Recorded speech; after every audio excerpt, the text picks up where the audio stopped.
Praise the Lord. 2 Samuel 5வது அதிகாரம் 6-7வது வசனம். தேசத்திலே குடியிருக்கிற எபூசியர் மேல் யுத்தம் பண்ண ராஜாவானவன் தன் மனுஷரோட கூட எருசலேமுக்கு போனான். அவர்கள் இதிலே பிரவேசிக்க தாவீதினால் கூடாது என்று எண்ணி தாவீதை நோக்கி, நீ இதற்குள் பிரவேசிப்பதில்லை, குருடரும் சப்பானிகளும் உன்னை தடுப்பார்கள் என்று சொன்னார்கள். ஆனாலும் தாவீது சீயோன் கோட்டையை பிடித்தான். அது தாவீதின் நகரமாயிற்று. ஆமென். தாவீதோடு கூடவே இருக்கிற ஜனங்கள், அதாவது இஸ்ரவேலர்கள், அவங்களே தாவீதை ரொம்ப அற்பமா நினைக்கிறாங்க.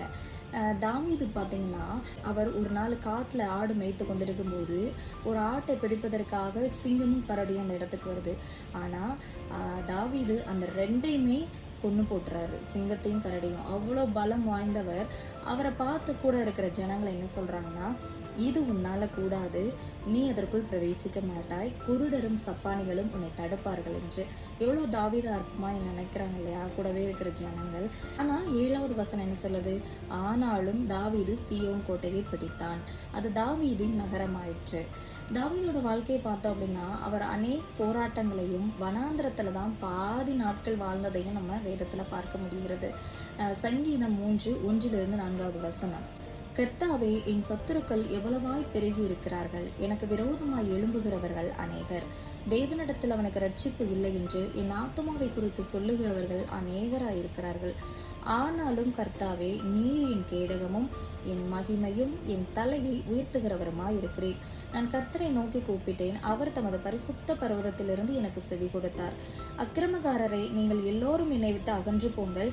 கர்த்தர் என் அழுகையின் சத்தத்தை கேட்டார், கர்த்தரின் விண்ணப்பத்தை கேட்டார், கர்த்தரின் ஜெபத்தை ஏற்றுக்கொள்ளுவார். இப்படியாக தாவீதுக்கு காரணமே இல்லாம சத்ருவானவர்கள் அநேகர். அது மட்டும் இல்லாம தன்னுடைய சொந்த குமாரன் அப்சலோம், அவரே தாவீதை கொள்வதற்காக தேடிட்டு இருக்கிறாரு. அப்சலோமுக்கு தப்பி ஓடி போகையில் பாடின சங்கீதம் தான் இந்த 3வது சங்கீதம். இன்றைக்கு நம்முடைய வாழ்க்கையில கூட நம்ம கூட இருக்கிற ஆட்களா இருக்கலாம், அல்லது நம்ம சொந்த குடும்பமா இருக்கலாம், அல்லது நம்மளுடைய சத்துருக்களா இருக்கலாம்.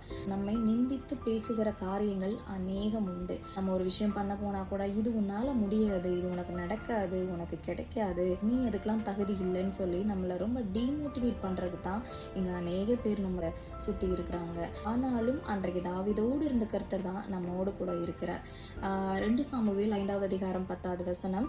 தாவீது நாளுக்கு நாள் விருத்தி அடைந்தான், சேனைகளின் தேவனாகிய கர்த்தர் அவனோடு கூட இருந்தார்.